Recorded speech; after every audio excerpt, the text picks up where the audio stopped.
필요한 것은 일용할 양식.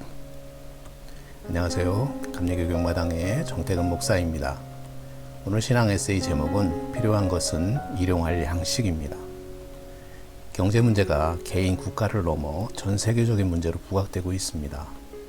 정치 지도자를 뽑는 과정에서도 경제 문제 해결 능력은 그 어떤 도덕적 가치보다 유권자들의 선택을 좌우하는 최고의 기준이 되고 있습니다. 오늘날 경제 중심, 자본 중심, 물질 중심의 사고가 팽배하다 보니 그 위력도 대단합니다. 현대인들은 돈으로 행복을 살 수 있다고 생각합니다. 또한 현대인들의 삶에서 돈이 떨어졌다는 것은 곧 죽음을 의미하는 것으로까지 여기고 있습니다. 이러한 시대를 살아가는 기독교인들은 어떤 기준과 태도로 경제 문제에 접근해야 할까요? 경제라는 단어는 영어로 이코노미입니다. 이 말은 그리스어로 오이코노미아로 오이코스, 즉 가정과 노모스, 경영의 합성어입니다. 하나님이 우리에게 주신 가장 소중한 공동체인 가정을 경영하듯 구성원을 사랑하고 섬기는 것이 바로 경제의 원래 뜻입니다. 그러나 오늘날 우리의 경제는 이코노미와는 거리가 먼 듯합니다. 헬라 시대에는 경제를 나타내는 또 다른 단어가 있었습니다. 아리스토텔레스는 돈벌이 자체가 목적인 활동을 크레마티스티케라고 규정했습니다. 이는 혼자 잘 먹고 잘 살기 위해서 남에 대한 배려 없이 부를 쌓아둔다는 그런 축제의 의미입니다. 우리가 경제를 이코노미라고 부르고 있지만 실은 오늘날 우리 시대는 바로 크레마티스티케라가 가리키는 정신적 탐욕을 지향하며 살고 있다고 해도 과언이 아닐 것입니다. 돈은 인간이 태어나면서 죽을 때까지 밀접한 관계가 있는 대상입니다. 정신분석학의 한 이론인 대상관계 이론의 관점에서 보면 돈은 사람들에게 좋은 대상입니다. 사람들은 돈을 좋아하며 돈을 생각하고 있으면 마음이 안정되고 성취감과 자긍심을 느끼는 대상관계를 돈과 맺으면서 살고 있습니다. 돈은 인간의 가장 기본적인 의식주의 필요와 욕구를 해결해 줄 뿐만 아니라 여러 가지 심리적 욕구를 해결해 줍니다. 그래서 불신자나 신자나 가릴 것 없이 돈을 싫어하는 사람은 거의 없습니다. 특히 일부 사람들에게 있어서 돈은 거의 신적인 존재입니다. 돈이 없으면 삶의 의미를 느끼지 못하고 불안해하고 심지어는 절망까지 합니다. 모든 문제의 해결과 행복을 안겨주는 만능 열쇠로 신봉하고 있습니다. 만몬이라는 신이 해결하지 못하는 일은 거의 없어 보이기까지 합니다. 우리는 성경에서 돈에 관한 양면적 입장을 볼 수 있습니다. 구약에서는 돈에 대해 매우 긍정적으로 묘사하고 있습니다. 아브라함은 가축과 은이 그리고 금이 풍부하였다고 묘사했고 욥은 큰 부자였다고 기록하고 있습니다. 솔로몬은 당대의 왕들 가운데 필적할 자가 없을 정도로 부와 명예를 가지고 있었다고 그렇게 기록하고 있습니다. 잠언에서는 손을 게으르게 놀리는 자는 가난하게 되고 손이 부지런한 자는 부하게 되리라 하면서 노동윤리를 제시하고 있습니다. 그러나 이와 더불어 성경에서는 부에 대한 경고도 빼놓지 않고 있습니다. 우리의 부의 근원에 대해 내 하나님 여호와를 기억하라. 그가 내게 재물 얻을 능력을 주셨음이라고 기록하고 있고 하나님을 자기 힘으로 삼지 아니하고 오직 자기 재물의 풍부함을 의지하는 자는 멸망할 것이라고 경고하고 있습니다. 그러면서도 부의 소유는 궁핍한 자를 돌봐야 하는 책임을 강조하고 있는데 가난한 자를 불쌍히 여기는 것은 여호와께 꾸어드리는 것으로 11조, 안식일, 희년 같은 구약의 제도들은 이스라엘 사람들에게 그들의 부가 궁극적으로 주님의 소유이며 그것을 주님의 영광을 위해 사용해야 한다는 점을 상기시키는 역할도 했습니다.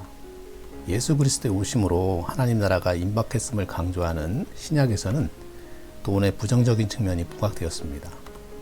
예수님은 어리석은 부자의 비유에서 물질적으로는 부유하지만 하나님과 관련해서는 가난한 자의 어리석음을 지적하셨고 하나님과 재물을 겸하여 섬길 수 없다고 말씀하셨습니다. 사도 바울도 돈을 사랑함이 일만하게 뿌리가 된다라고 강조했습니다. 이렇게 돈에 대해서 성경은 이중적인 입장을 취하고 있습니다. 그렇지만 성경에서 지적하고 있는 참된 부는 물질적인 것이 아니라 영적인 것에 있음을 간과하지 말아야 할 것입니다. 신앙생활 혹은 영성생활이라는 것은 물질계와 다른 영적 세계가 있음을 눈뜨고 그 세계가 참되고 영원함을 깨닫고 그 세계의 시민으로 자신을 훈련하며 실천해가는 삶이라 할 수 있습니다. 이 물질계가 전부라고 믿고 살아가는 불신앙인들과는 삶의 동기와 방법과 목적이 전혀 달라야 합니다. 그런데 우리는 이 영적 세계에 눈뜨지 못하고 물질 세계 안에서 성공하는 수단으로서 하나님의 힘을 끌어들이는 데 열중해 왔습니다. 영적 세계에 혹시 눈을 뜬다 해도 그 세계의 신비를 즐기거나 혹은 그 세계의 초월적 힘을 끌어들여 사용하는 데 주로 관심을 두었습니다. 영적 세계에 눈뜬 사람답게 새로운 삶의 동기로, 새로운 방법으로, 새로운 목적을 위해 살아가도록 힘쓴 사람들은 많지 않았습니다. 또한 한국교회도 물질적인 축복을 영적인 축복과 혼동했고 물량주의, 성공제일주의, 성장주의에 치중해왔다는 비난을 면하기 어렵습니다. 가난한 자를 위한 구제의 노력도 많은 경우 명목에 지나지 않는다는 비난을 받기도 했습니다. 국민의 4분의 1이 기독교 신자라는 통계가 있지만 기독교인들이 세상의 빛과 소금이 되는 역할보다는 자신만을 위한 기복적 신앙을 추구했다는, 즉 영적 축복을 현세의 복으로 만들려고 안간힘 썼다는 지적에 대해 자유롭지 못합니다. 사람들은 자신이 가진 돈을 자기의 것으로 생각하고 헌금 바구니에 넣는 일부만을 하나님의 돈으로 생각합니다. 그러나 하나님은 다른 시각을 가지고 계십니다. 주인 되신 하나님은 우리가 내 것이라고 주장하는 돈을 포함한 모든 것을 소유하십니다. 그래서 먼저 우리는 모든 것이 하나님의 소유됨을 인정해야 합니다. 그리고 필요한 것이 청지기 정신입니다. 우리는 이 땅에 있는 동안 하나님의 소유를 관리하는 청지기일 뿐입니다. 우리가 모든 것을 하나님께 돌릴 때 하나님은 우리의 필요를 채워주시는 것입니다. 성경에는 이렇게 말씀하고 있습니다.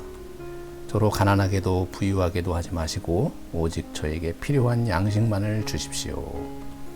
그렇다면 필요한 양식은 어느 정도일까요? 그것은 바로 관리할 수 있는 범위 내의 재물입니다. 관리 능력을 벗어나는 재물은 복이 아니라 화가 될 수 있습니다. 많은 돈을 갖고 싶다면 먼저 돈을 관리할 수 있는 능력을 달라고 기도해야 할 것입니다. 하나님은 인간에게 돈을 주셨지 돈에게 인간을 주신 것이 아닙니다. 그런데 만모니즘은 인간을 돈의 노예로 종속시키고 돈을 위해서라면 하나님도 원칙도 양심도 포기하게 만들었습니다. 탐욕과 무절제는 돈에 종속된 인간의 삐뚤어진 자화상입니다. 신앙인들은 특별히 만모니즘의 노예가 되지 않도록 재정 문제를 잘 관리하고 다스려야 할 것입니다. 또한 신앙인들은 물질관에 대한 그릇된 인식을 바로잡기 위한 선한 영향력을 행사해야 하는데 적극적으로 노력해야 할 것입니다. 감사합니다.